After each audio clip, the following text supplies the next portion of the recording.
al-Zahiri, lui il dit, il trouve un verset dans le Coran qui donne la chance à des musulmans d'hériter même un non-musulman. En disant que dans un verset coranique, Allah dit Inna al-arda lillahi yarisuha. Le verset, je me rappelle, yarisuha ibadi as-salihun. Voilà. Donc il a dit ibadi as-salihun, il a dit les musulmans, ce sont ibadi as-salihun, ce sont ceux que le saint, c'est eux qui vont. Donc dans ces versets. Mes serviteurs voilà, vertueux. C'est eux qui ont la chance d'hériter et les autres. Donc dans ces versets, Abu Daoud al-Zahiri trouve que même un musulman peut hériter un non-musulman, mais non le contraire. Sinon les 4 oulémas, ils ont trouvé que s'il y a les 4 autres écoles théologiques telles que Shafi'ites, les Hanbalites, les Malikites, ils ont trouvé que c'est impossible. D'accord.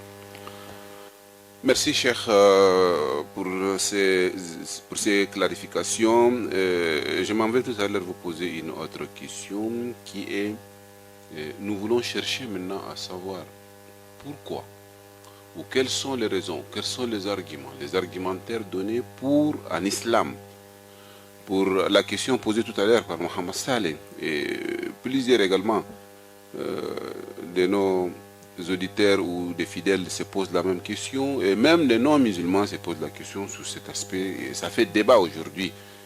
Est-ce que vous pouvez nous un peu clarifier les raisons pour lesquelles, non, je veux dire les raisons, c'est-à-dire il y a plusieurs raisons peut-être pour lesquelles la succession est donnée à moitié à la femme? Selon l'islam, Allah subhanahu wa ta'ala, le Tout-Puissant, quand il donne un ordre, son ordre est automatiquement accepté par les croyants. On n'a pas à en débattre. D'accord. Pourquoi? Allah, c'est lui qui a créé l'homme. Et il connaît l'homme parfaitement, c'est pourquoi il lui a posé ce qu'on appelle la charia. Et la femme, par exemple, je donne un simple exemple pour répondre à toutes ces questions. Et prenons par exemple un père qui est décédé et il laisse un enfant de sexe mâle et une autre de sexe féminin, par exemple. Donc ces deux-là, et le garçon, maintenant, la charge de son papa revient tout directement à lui. Lui, il peut prendre une épouse, il doit prendre la charge de ses enfants.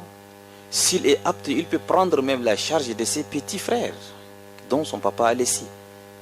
Donc toutes ces charges familiales-là reviennent à l'homme, mais pas à la femme. D'accord. C'est pas à la femme.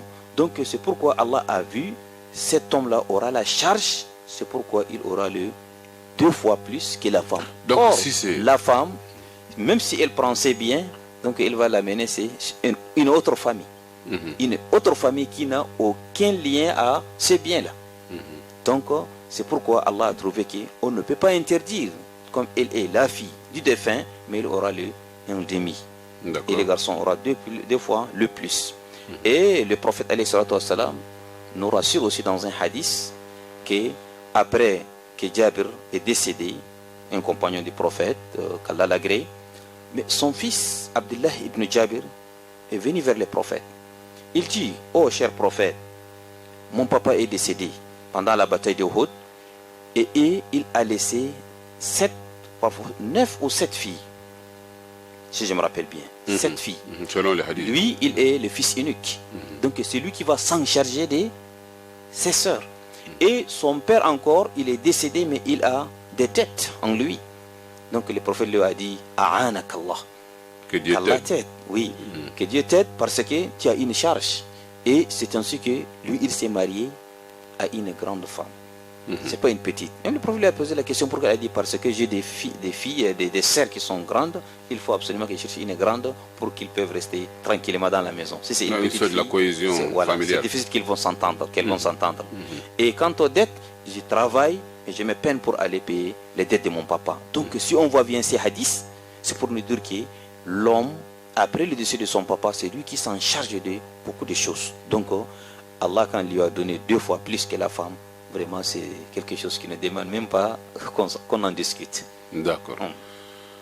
Merci Cheikh. Je remercie également à tous nos auditeurs qui nous suivent en ce moment sur notre émission Dinouna Mujtama'ouna. Notre invité Cheikh Essar Mohamed Zakaria, qui est membre du bureau francophone pour la prédication islamique. Nous parlons aujourd'hui de la succession ou de l'héritage. Ma dernière question, Cheikh, dans cette émission, et les auditeurs également peuvent appeler au 91 21 26 30, toujours l'opportunité, l'occasion de participer est toujours là.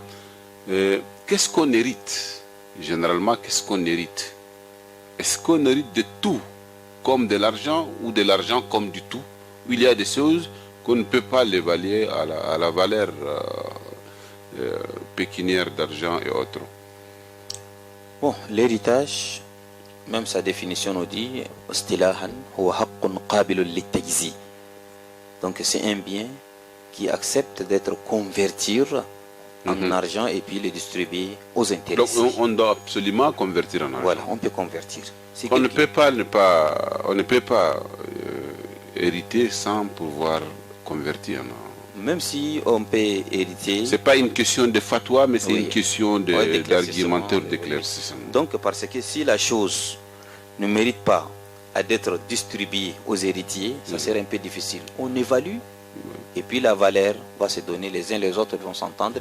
Vous parlez de la grandeur, une petite chose ou alors, quand on parle par exemple d'un terrain, qu'on ne peut pas vraiment l'avoir ou bien le distribuer comme on peut. Bon, il faut toujours évaluer. Un terrain, c'est possible de l'hériter. D'accord. Parce qu'un terrain, si par exemple 1 hectare, celui-là trouve 2 bords et la fille trouve 1 bord, ainsi de suite, on peut l'hériter.